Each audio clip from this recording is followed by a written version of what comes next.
ਬਿਸਮਿਲ੍ਲਾਹਿਰਰਹਿਮਾਨਿਰਰਹੀਮ अस्सलाम वालेकुम नाज़रीन पंजाबी व्यू चैनल ਦੇ ਉੱਪਰ ਏਡੀ ਤੁਹਾਡੀ ਖidmat 'ਚ ਹਾਜ਼ਰ ਹੈ ਤੇ ਅੱਜ ਵਾਲੀ ਵੀਡੀਓ ਅਸੀਂ ਬਹੁਤ ਇੰਟਰਸਟਿੰਗ ਲੈ ਕੇ ਆਏ ਹਾਂ। ਬੜਾ ਤਗੜਾ ਮੁਕਾਬਲਾ ਹੈ ਇਹਦਾ। ਹੁਣ ਫੈਸਲਾ ਤੁਸੀਂ ਵੀ ਕਰਨਾ ਹੈ, ਅਸੀਂ ਵੀ ਕੁਝ ਦੱਸਾਂਗੇ ਤੁਹਾਨੂੰ। ਤੁਸੀਂ ਇਹਦਾ ਫੈਸਲਾ ਕਰਨਾ ਹੈ ਕਿ ਕਿਹੜੇ ਨਤੀਜੇ ਤੇ ਪਹੁੰਚੇ ਹੋ ਤੁਸੀਂ ਇਹ ਦੇਖ ਕੇ। ਦੋਸਤੋ ਸਾਡਾ ਚੈਨਲ ਜਿਹੜਾ ਹੈ ਇੰਸਟਾਗ੍ਰਾਮ ਫੇਸਬੁੱਕ ਪੇਜ ਤੇ ਟਵਿੱਟਰ ਤੇ ਵੀ ਹੈ। अगर सानू दोस्तों ने कोई पूछना दसना कोई सवाल वगैरह होवे तो सानू इंस्टाग्राम ते फॉलो करो। अज दा हैगा मुकेश अंबानी ते रतन टाटा दे दरमियान मुकाबला है। इन्हां दी दौलत दा मुकाबला है। मेरे नाल बैठे ने निशान भी। अज दा मुकाबला बड़ा इंटरस्टिंग है। वो इस तरह कि दो अमीर फैमिलियां दा, दो अमीर खानदानां दा मुकाबला है। देखते हैं किहदे कोल ज़्यादा दौलत आ। और रल के वेख। हेलो दोस्तों, मैं हूँ फैक्ट भाई। और मुकेश अंबानी और रतन टाटा दोनों की अमीरी के चर्चे किसने नहीं सुने।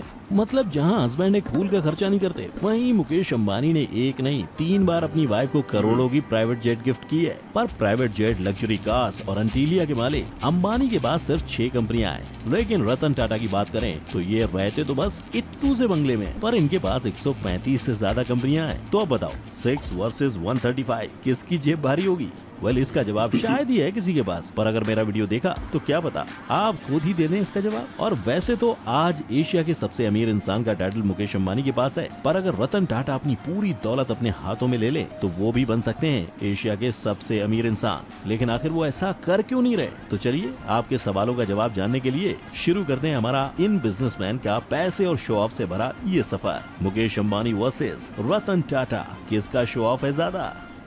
नंबर 1, ऐसी थी दोनों की कंपनीज की शुरुआत। चलिए सफर की शुरुआत करते हैं 21,000 रुपीज से शुरू हुई एक टेक्सटाइल कंपनी से, जिसका नेट वर्थ आज 5 लाख करोड़ हो गया है। लेकिन 21,000 से 5 लाख करोड़ तक का ये सफर आसान नहीं था, क्योंकि 1839 में जमशेद जी का स्ट्रगल 14 साल की उम्र में ही मुंबई से शुरू हुआ था, जहां से ग्रेजुएशन खत्म करते ही उन पर परिवार की जिम्मेदारियां आ गईं, जिन्हें पूरा करने के लिए उन्होंने 21,000 रुपए जोड़कर शुरू किया टेक्सटाइल की ट्रेडिंग का काम। फिर जैसे ही धंधे में पांव जम गए, वैसे ही जमशेद जी ने नागपुर में अपनी पहली टेक्सटाइल मिल शुरू की, जहां उन पर लक्ष्मी जी की कृपा ऐसी बरसी कि उन्हें धंधे में काफी प्रॉफिट हो गया। बस इसी प्रॉफिट को देख उनका मन 3 ऐसे बड़े प्रोजेक्ट को शुरू करने का हुआ, जिसका फायदा सिर्फ उनको ही नहीं बल्कि उनके देश के सभी लोगों को मिल सके। हालांकि इस सपने को पूरा होता देख नहीं पाए थे, लेकिन अपने पिता के ही नक्शे कदम पर चलते हुए जमशेद जी के बेटे दोराबजी टाटा ने पिता के आयरन एंड स्टील कंपनी और हाइड्रो इलेक्ट्रिक पावर को स्टैब्लिश कर उनका सपना पूरा किया, और साथ ही इंडिया में शुरू किया पहला इंडियन इंस्टीट्यूट ऑफ साइंस। लेकिन दोस्तों, इसे वक्त का सितम कह लो या उम्र का एक पड़ाव, जल्द ही इनका भी देहांत हो गया, जिसके बाद 1938 में टाटा ग्रुप की जिम्मेदारी जहांगीर रतन जी दादा भाई टाटा ने ली, और पुरानी 14 कंपनियों को चलाते हुए उन्होंने टाटा ग्रुप की कंपनीज का आंकड़ा 95 कर दिया था। और इतना ही नहीं, इसके साथ ही JRD टाटा ने इंडिया की पहली एयरलाइन टाटा एयरलाइन की भी शुरुआत की, जिसके बाद उसे गवर्नमेंट ने अपने अंडर लेते हुए उसका नाम एयर इंडिया कर दिया। पर इन सब के बाद 3 पीढ़ियों के नाम और काम को आगे बढ़ाने की जिम्मेदारी मिली रतन नवल टाटा को, जिन्होंने उसे बखूबी निभाते हुए टाटा इंडस्ट्रीज का नाम आज ग्लोबली ऐसा फेमस कर दिया है कि बच्चा बच्चा टाटा के बारे में जानता है और टाटा के साथ काम जरूर करना चाहता है। तभी तो कंपनी का नेटवर्थ आज 5 लाख करोड़ तक जा पहुंचा है। और अब बात करते हैं उस इंसान की जिसकी एक गाड़ी की कीमत में नॉर्मल इंसान बंगला बना लेता है। और सिर्फ इतना ही नहीं, इन्होंने 6 फ्लोर की जो बड़ी पार्किंग अपने घर में बनवाई है ना, उतनी बड़ी बड़ी बिल्डिंग्स में आधे से ज्यादा मुंबई की पॉपुलेशन रहती है। यहाँ आपका गैस बिल्कुल सही है, मैं बात कर रहा हूँ अंबानी की,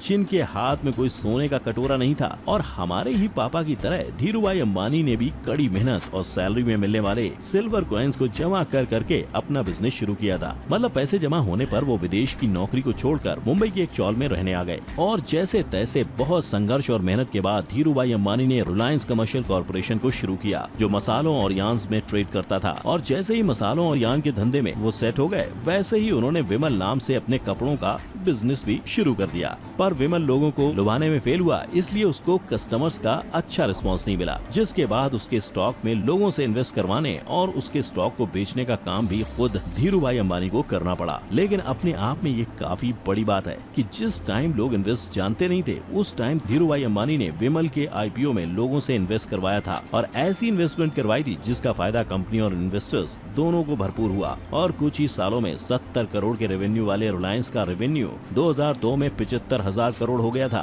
इस रेवेन्यू और बिजनेस में मिल रहे सक्सेस के चलते रिलायंस इंडस्ट्रीज का नाम फॉर्च्यून 500 में शामिल हुआ था। लेकिन शायद धीरू भाई के हिस्से में ही इतनी ही सक्सेस थी, इसीलिए तो उसी साल खराब तबीयत की वजह से उनकी डेथ हो गई और उनकी मौत के बाद उनके पूरे बिजनेस को उनके दोनों बेटे मुकेश और अनिल अंबानी के बीच डिवाइड कर दिया गया। पर दोनों भाइयों के बिजनेस का तरीका काफी अलग था, इसीलिए जहां एक भाई कोर्ट में खुद गवाही दे रहा है कि उसकी नेटवर्थ 0 हो गई है, वहीं मुकेश अंबानी का नेटवर्थ 7,930 करोड़ डॉलर हो गया है।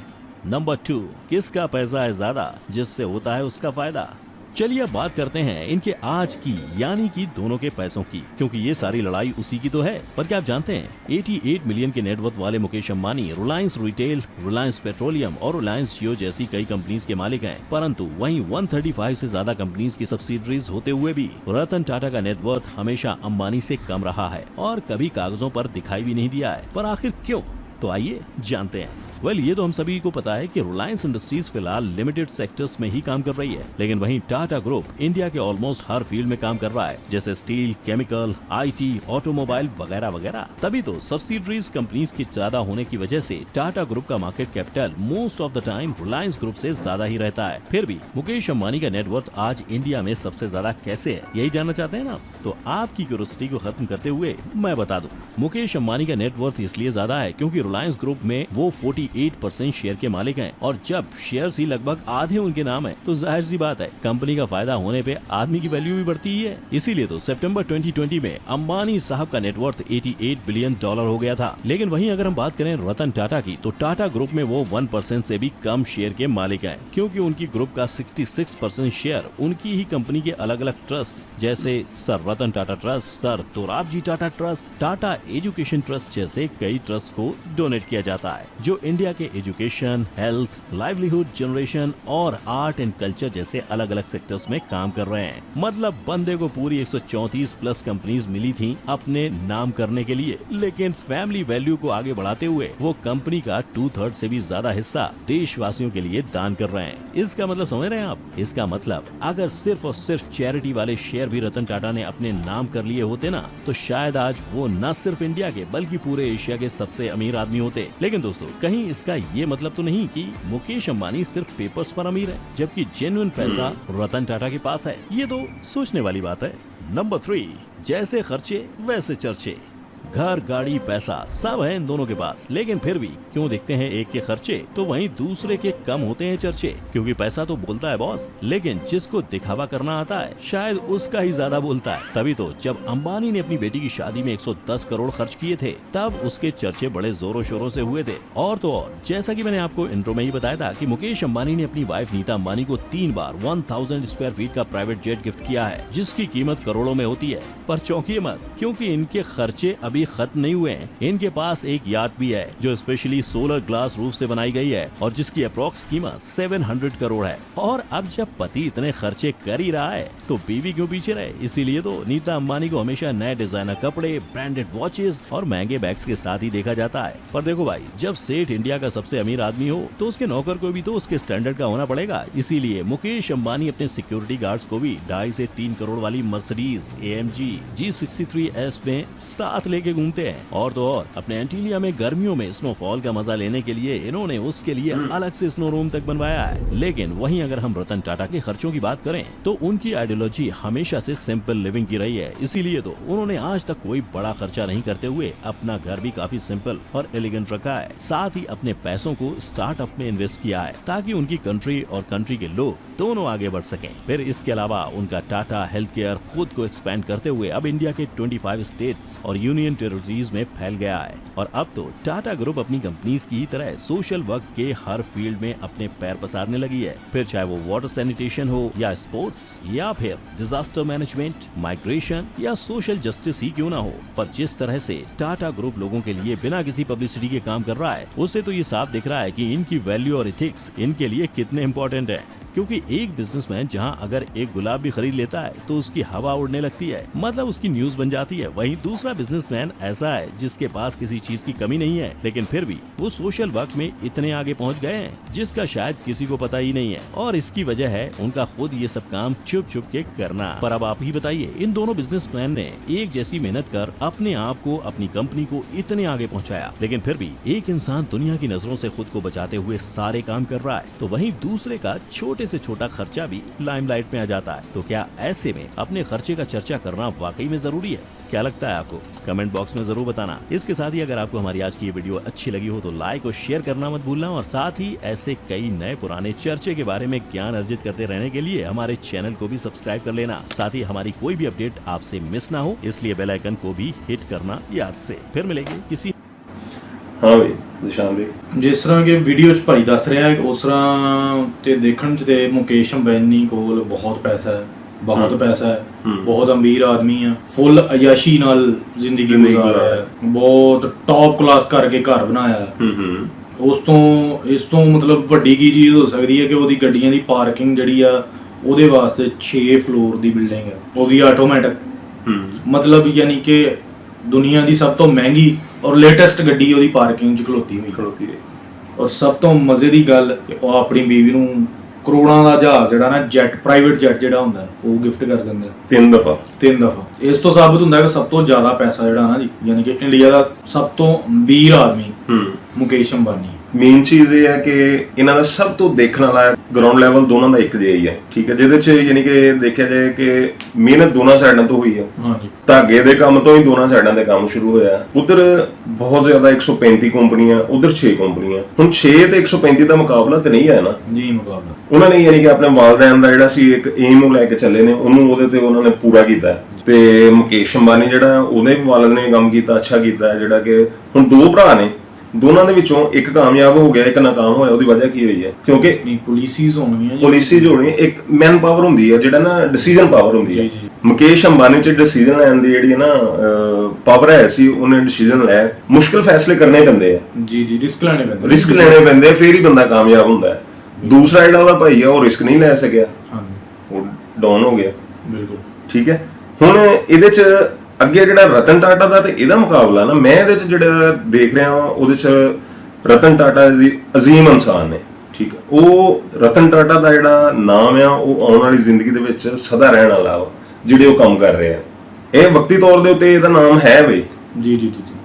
ਅੰਬਾਨੀ ਵਕਤੀ ਤੌਰ ਦੇ ਉੱਪਰ ਜਿਹੜਾ ਨਾ ਦੁਨੀਆ ਦੇ ਉੱਤੇ ਅਮੀਰ, ਆਪਣਾ ਇੰਡੀਆ ਦਾ ਅਮੀਰ ਤਰੀਨ ਸ਼ਖਸ ਹੋਏਗਾ, ਠੀਕ ਹੈ ਨਾ।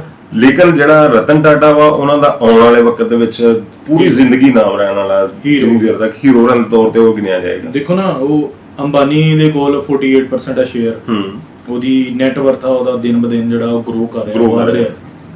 ਔਰ ਰਤਨ ਟਾਟਾ ਜਿਹੜਾ ਵਾ, ਉਹਦੇ ਕੋਲ ਸਿਰਫ 1% ਉਹਨਾਂ ਨੇ, ਬਲਕਿ ਲੈਸ ਦੈਨ 1%, ਯਾਨੀ ਕਿ 1% ਤੋਂ ਵੀ ਘੱਟ ਉਹਨਾਂ ਨੇ ਰੱਖਿਆ ਹੋਇਆ। ਇਹਦਾ ਮਤਲਬ ਇਹ ਹੀ ਆ ਕਿ ਉਹਨਾਂ ਨੇ ਇਹੀ ਸੋਚਿਆ ਹੋਣਾ ਵੀ ਯਾਰ ਜਿਹੜੀ ਇੰਨੀ ਦੌਲਤ ਆ, ਜਿੰਨਾ ਪ੍ਰੋਫਿਟ ਆ, ਉਹ ਮੈਂ ਕੀ ਕਰਨਾ ਵਾ, ਜਿਹੜੇ ਗਰੀਬ ਲੋਕ ਆ ਜਾਂ ਜਿਹੜੇ ਬੰਦੇ ਜ਼ਰੂਰਤਮੰਦ ਆ, ਉਹਨਾਂ ਨੂੰ ਦਿੱਤਾ ਜਾਵੇ, ਉਹਨਾਂ ਵਾਸਤੇ ਚੈਰਿਟੀ ਕੀਤੀ ਜਾਵੇ, ਉਹਨਾਂ ਨੂੰ ਐਜੂਕੇਸ਼ਨ ਆ, ਉਹਨਾਂ ਨੂੰ ਹੈਲਥ ਦੀ ਫੈਸਿਲਿਟੀ ਆ। ਫਿਰ ਉਹ ਮਤਲਬ ਕਿ ਉਹ ਚੀਜ਼ਾਂ ਡੋਨੇਟ ਕਰ ਰਹੇ ਆ ਲੋਕਾਂ ਨੂੰ। ਇਹ ਬਹੁਤ ਅੱਛੀ ਗੱਲ ਆ। ਇਨਸਾਨੀਅਤ ਜਿਹੜੀ ਆ ਨਾ ਜੀ, ਉਹ ਉਹਨਾਂ ਨੇ ਯਾਦ ਰੱਖੀ ਹੈ ਨਾ। ਬਿਲਕੁਲ, ਇਨਸਾਨੀਅਤ ਤੇ ਸਭ ਤੋਂ ਵੱਧ ਕੇ ਹੁੰਦੀ ਨਾ ਦੁਨੀਆ ਦੇ ਵਿੱਚ। ਹੁਣ ਤੁਸੀਂ ਅੰਬਾਨੀ ਸਾਹਿਬ ਨੂੰ ਦੇਖ ਲਓ, ਉਹਨਾਂ ਕੋਲ ਕਮ ਸੇ ਕਮ ਕੋਈ 150-200 ਗਾਰਡ ਹੈ, ਜਿਹੜਾ ਕਿ ਲੈ ਕੇ ਫਿਰਦੇ ਨੇ, ਵੱਡੀਆਂ ਗੱਡੀਆਂ ਦੇ ਵਿੱਚ ਲੈ ਕੇ ਫਿਰਦੇ ਨੇ। ਕਿਉਂ ਲੈ ਕੇ ਫਿਰਦੇ ਨੇ? ਔਰ ਰਤਨ ਟਾਟਾ ਸਾਹਿਬ, ਉਹਨਾਂ ਨੂੰ ਵੇਖ ਲਓ ਤੁਸੀਂ, ਉਹ ਸਿੰਪਲ ਆਦਮੀ ਇਕੱਲੇ ਹੀ ਤੁਰੇ ਫਿਰਦੇ ਮਜ਼ਦੂਰਾਂ ਦੇ ਵਿੱਚ। ਬਿਲਕੁਲ। ਹੁਣ ਇਹਦੇ 'ਚ ਸਕੂਨ ਦੇਖੋ ਕਿਸ ਬੰਦੇ ਨੂੰ, ਦਿਲੀ ਤੌਰ ਤੇ ਸਕੂਨ ਜਿਹੜਾ ਨਾ, ਰਤਨ ਟਾਟਾ ਸਾਹਿਬ ਨੂੰ ਬਿਲਕੁਲ। ਔਰ ਅੰਬਾਨੀ ਕੋ ਜਿਤਨੀ ਮਰਜ਼ੀ ਦੌਲਤ ਹੈ, ਲੇਕਿਨ ਮੇਰੇ ਖਿਆਲ ਦੇ ਮੁਤਾਬਕ ਅਜ਼ੀਮ ਇਨਸਾਨ ਜਿਹੜੇ ਰਤਨ ਟਾਟਾ ਹੈ, ਔਰ ਅਮੀਰ ਤਰੀਨ ਇਨਸਾਨ ਉਹ ਹੁੰਦਾ ਜਿਹੜਾ ਦਿਲ ਦਾ ਅਮੀਰ ਹੁੰਦਾ। ਬਿਲਕੁਲ ਇਸ ਤਰ੍ਹਾਂ ਹੀ ਹੈ, ਕਿਉਂਕਿ ਉਹ ਗਰੀਬ ਲੋਕਾਂ ਦਾ ਖਿਆਲ ਕਰ ਰਿਹਾ ਨਾ ਜੀ। ਔਰ ਇਹ ਕਿ ਉਹਨਾਂ ਦਿਲੀ ਤੌਰ ਤੇ ਬੜੇ ਮੁਤਮਈਨ ਸੈਟੀਸਫੈਕਸ਼ਨ ਹੋਏਗੀ ਕਿ ਯਾਰ ਮੈਂ ਇਨਸਾਨੀਅਤ ਦੀ ਖਿਦਮਤ ਕਰ ਰਿਹਾ। ਬਿਲਕੁਲ, ਬੜਾ ਅੱਛਾ ਸਟੈਪ ਆ, ਬਹੁਤ ਅੱਛਾ ਸਟੈਪ ਆ। ਯਾਨੀ ਕਿ ਉਹਨਾਂ ਦੀ ਫੈਮਿਲੀ ਨੂੰ ਪੂਰੀ ਮੇਰਾ ਖਿਆਲ ਪੂਰੇ ਇੰਡੀਆ ਦੇ ਵਿੱਚ ਅੱਛੇ ਅਲਫਾਜ਼ ਦੇ ਵਿੱਚ ਯਾਦ ਕੀਤਾ ਜਾਏਗਾ। ਬਿਲਕੁਲ, ਉਹ ਜਿਸ ਤਰ੍ਹਾਂ ਕਿ ਉਹ ਬੰਦਾ ਦੱਸ ਰਿਹਾ ਹੈ ਕਿ ਇਹਨਾਂ ਦੀ ਜਿਹੜੀ ਟਾਟਾ ਦੀ ਹੈਲਥ ਵਾਲਾ ਸਿਸਟਮ ਆ, ਲੋਕਾਂ ਨੂੰ ਫ੍ਰੀ ਆਫ ਕਾਸਟ ਜਿਹੜਾ ਉਹ ਮਤਲਬ ਟ੍ਰੀਟ ਕਰਦੇ ਆ। 25 ਸਟੇਟਸ, 25 ਰਿਆਸਤਾਂ ਵਿੱਚ ਔਰ ਬਹੁਤ ਵੱਡੀ ਗੱਲ ਹੈ ਜੀ ਕਿ 25 ਰਿਆਸਤਾਂ ਦੇ ਵਿੱਚ ਫ੍ਰੀ ਲੋਕਾਂ ਨੂੰ ਟ੍ਰੀਟਮੈਂਟ ਦੇਣੀ ਔਰ ਹੈਲਥ ਦੀ ਫੈਸਿਲਿਟੀਆਂ ਦੇਣੀਆਂ, ਇਹ ਬੜੀ ਵੱਡੀ ਗੱਲ ਹੈ। ਅੱਛਾ ਦੋਸਤੋ, ਅਸੀਂ ਆਪਣੇ ਐਨਾਲਿਸਿਸ ਦੇਤੇ ਆ, ਇਹਦੇ ਚ ਤੁਸੀਂ ਸਾਨੂੰ ਕਮੈਂਟ ਕਰਕੇ ਦੱਸਣਾ ਹੈ ਕਿ ਵਾਕਿਆ ਹੀ ਇਹਨਾਂ ਦੋਨਾਂ ਦੇ ਵਿੱਚੋਂ ਕਿਹੜਾ ਅਜ਼ੀਮ ਇਨਸਾਨ ਹੈ ਔਰ ਕਿਹੜਾ ਅਮੀਰ ਆਦਮੀ ਹੈ। ਐਸੀ ਅੱਜ ਦੀ ਵੀਡੀਓ ਪਸੰਦ ਆਵੇ ਤਾਂ ਲਾਈਕ ਕਰਿਓ, ਸ਼ੇਅਰ ਕਰਿਓ, ਕਮੈਂਟ ਕਰਿਓ, ਚੈਨਲ ਨੂੰ ਸਬਸਕ੍ਰਾਈਬ ਕਰਿਓ ਤੇ ਟਲ ਦਾ ਬਟਨ ਲਾਜ਼ਮੀ ਵਜਾਓ।